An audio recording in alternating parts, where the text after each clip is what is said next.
నమస్తే అండి, మీరు ఎలా ఉన్నారు? మేము చాలా బాగున్నాము. ఈరోజు మన రెసిపీ వచ్చేసి రొయ్యల పచ్చడి అండి. ఈ రొయ్యల పచ్చడి మనం బయట పెట్టుకున్నాం కానీ 2-3 నెలలు ఉంటుందండి. నా పిచ్చిగాని అన్ని రోజులు ఉండవండి, మన ఇంట్లో వారం రోజుల కంటే తినేస్తారు. ఇలాంటి ఒక పచ్చడి ఉందనుకోండి, మనం ఊరికి వెళ్ళామనుకోండి, ఇంట్లో వాళ్ళకి కూడా ఏమి ఇబ్బంది ఉండదండి. ఇది వేసుకొని తినేస్తారు, మనం ఉన్నా లేకపోయినా ప్రాబ్లం ఉండదు. ఇది ఎలా చేయాలో చూద్దాం రండి. ముందుగా మనం 2 కేజీలు రొయ్యలు తీసుకున్నామండి. ఈ రొయ్యలు శుభ్రంగా కడిగి వీటికి మట్టి పేకలు ఉంటాయండి, ఆ మట్టి పేకలన్నీ తీసేసి శుభ్రంగా కడిగి పెట్టుకున్నాము. ఇప్పుడు మనం మసాలా దినుసులు వేపుకుందాము. స్టవ్ మీద ఒక కళాయి పెట్టుకుందామండి. ఒక 10 లవంగాలు, కొంచెం చెక్క, ఒక 5 ఇలాచీ అండి.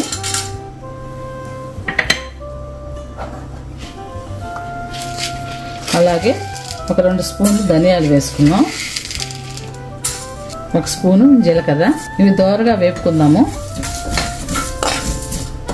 ఒక 1/2 స్పూను మిరియాలు కూడా వేసుకుందామండి.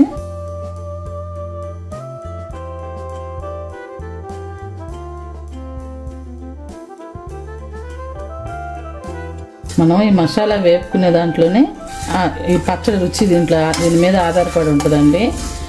బాగా చిన్న మంట పెట్టుకొని లైట్గా వేపుకుంటూ ఉండాలి. ఈ పచ్చి అనేది ఏమి ఉండకూడదు వీటిల్లో.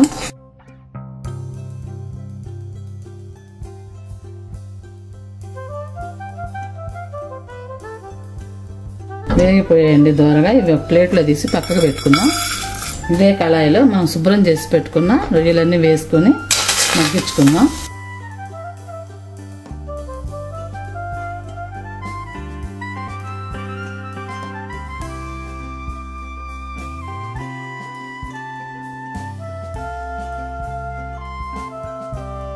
ఒక 2 స్పూన్లు ఉప్పు వేసుకుందాం, ఒక 1/2 స్పూన్ పసుపు వేసుకుందాం.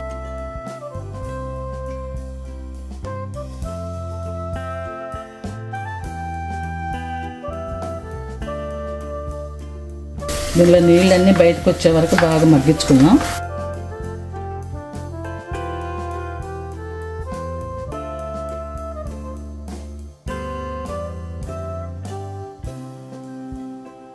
ఇందో చూడండి, వాటర్ అంతా బయటకు వచ్చేసింది. ఈ వాటర్ అంతా ఇంకిపోయే వరకు మనం బాగా ఉడికించుకుందాం రొయ్యల్ని. ఇదండి చూడండి ఎన్ని వాటర్ వచ్చాయో, ఈ వాటర్ అన్నీ ఇంకిపోవాలి. ఇదండి నీళ్ళన్నీ ఇంకిపోయాయి చూడండి. ఇలా అన్నీ అయిపోయినాక మనం స్టవ్ ఆపేసుకొని కాసేపు చల్లారి పెట్టుకుందాం. మనం ఈ ఉడికించుకున్న రొయ్యలు చల్లారే లోపు మనం ముందుగా వేపి పెట్టుకున్నాం కదండి మసాలా, ఇదంతా మెత్తగా పౌడర్ చేసుకుందాం.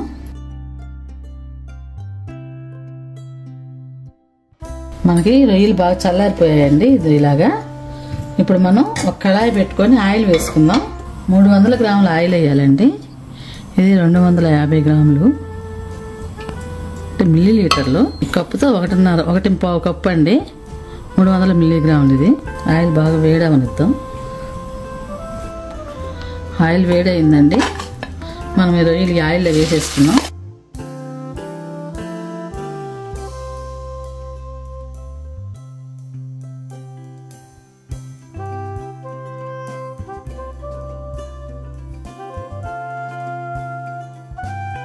చెప్పడం మర్చిపోయానండి, ఇది పల్లి ఆయిల్ అండి, పల్లి నూనె. పచ్చళ్ళకి పల్లి నూనె బాగుంటుంది. నేనైతే పల్లి నూనె వాడతాను. కొంతమంది పప్పు నూనె వాడతారు, ఏదైనా బాగానే ఉంటుందండి. ఇది మాత్రం పల్లి ఆయిల్. బాగా చిన్న మంట మీద బాగా వేసుకుందామండి దీన్ని, రొయ్యల్ని.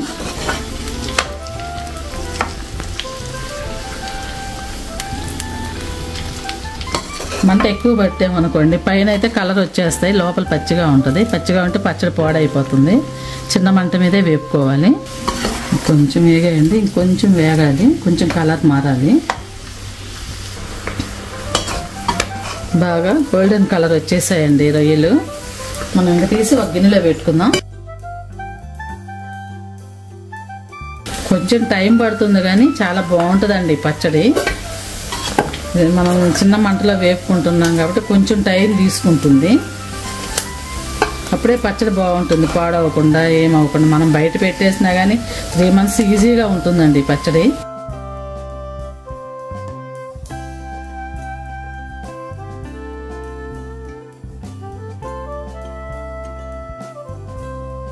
ఈ మాత్రం సైజు ఉండాలండి. రొయ్యలు కూడా కొంచెం ఈ సైజు ఉంటే పచ్చళ్ళలో బాగా కనిపిస్తూ బాగుంటాయండి తినేదానికి కూడా.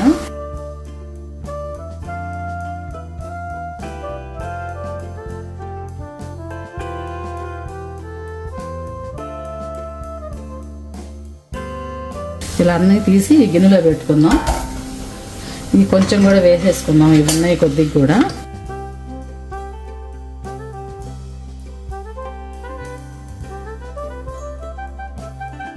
ఇవి కూడా మంచి కలర్ వచ్చే వరకు వేపుకుందాం. ఇవి కూడా మంచి కలర్ వచ్చేసాయండి, ఇవి కూడా ఏగిపోయాయి, తీసేసుకుందాం. ఇవి ఏగి మాడిపోయాయి అనుకోండి పీసెస్ గట్టిగా ఉంటాయి, అందుకు మరీ మాడనియొద్దు. కొంచెం మంచి కలర్ వచ్చాక తీసేసుకుందాం.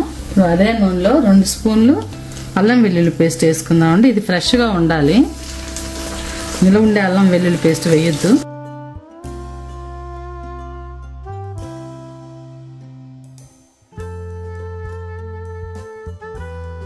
పచ్చి వాసన పోయే వరకు వేపుకుందాం. అల్లం వెల్లుల్లి పేస్ట్ పచ్చి వాసన పోయిందండి. ఇప్పుడు మనం వేపు పెట్టుకున్న ఈ రొయ్యలు కూడా వేసి కాసేపు ఉడికించుకుందాం నూనెలో.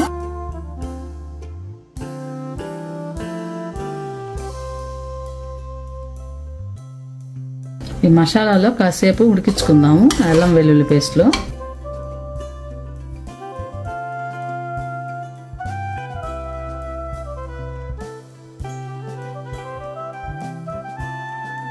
ఈ మసాలాలో రొయ్యలు బాగా ఉడికిపోయాయండి. ఇప్పుడు స్టవ్ ఆపేసుకుందాం. ఈ వేడిగా ఉన్నప్పుడే మనం ముందుగా వేసి పెట్టుకున్న గరం మసాలా పొడి ఉంది కదండి, అది వేసి కలిపేసుకుందాం. చల్లబడితే ఈ ఘాట్ అనేది పోదండి, అందుకే వేడి మీద వేస్తే బాగా ఈ ఘాట్ అనేది బాగా పోతుంది. 300 గ్రాముల ఆయిల్ వేసుకున్నాం కదండి. ఇప్పుడు మనం 150 గ్రాములు కారం వేసుకుందామండి.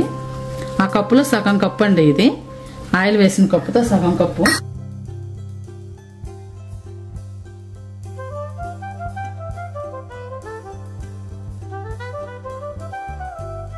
అలాగే పావు కప్పు సాల్ట్ వేసుకుందాం.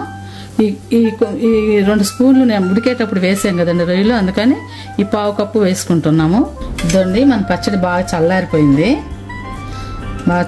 చూడండి. ఇప్పుడు మనం ఒక 5 నిమ్మకాయలు తీసుకొని జ్యూస్ తీసుకుందామండి. మామూలు పెద్దగానైతే 4 సరిపోతాయి, చిన్న సైజులు ఉన్నాయి కదండి, అందుకని 5 తీసుకున్నాను. జ్యూస్ తీసుకొని వద్దాము. ఇదండి నిమ్మరసం పోసేసుకుందాం మనం చివరిగా.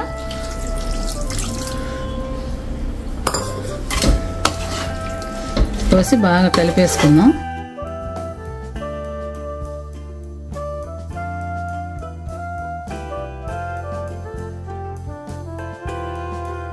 ఇవి 2 కేజీల రొయ్యలండి. అవి అన్ని తీసేసి శుభ్రం చేశాక 1.25 కేజీకి వచ్చాయి. దీంతో 1.5 ఆయిల్ వేసాను, దీనిలో సగం కారం వేసాను, పావు ఉప్పు వేసానండి. మీరు కేజీకి పెట్టుకున్న దాన్ని కొలతల్లో చూసి వేసుకోండి. ఇప్పుడు ఇది మొత్తం బౌల్లోకి తీసేసుకుందాం.